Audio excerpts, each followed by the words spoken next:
If the interior angle of a regular polygon measures 108 degrees, how many sides does the polygon have?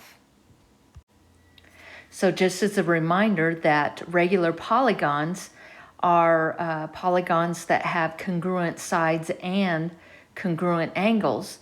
And so if we find out that one of the measures is 108 degrees, that would mean that we would have the sum of the interior angles divided by the number of sides, which in this case is S over N.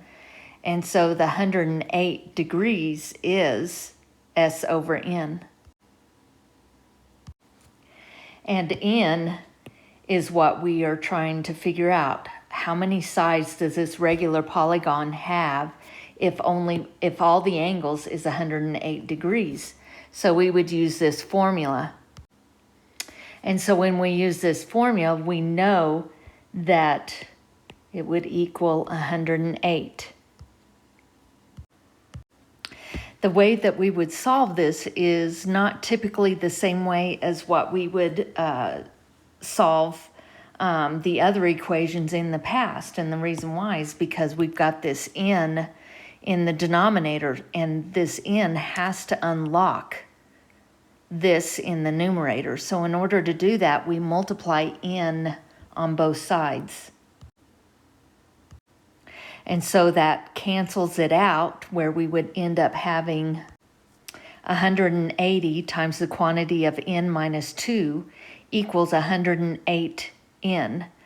And so we'll need to distribute now. And so now we add 360 to get 180n, which equals 108n plus 360. Now let's get the variables on the same side.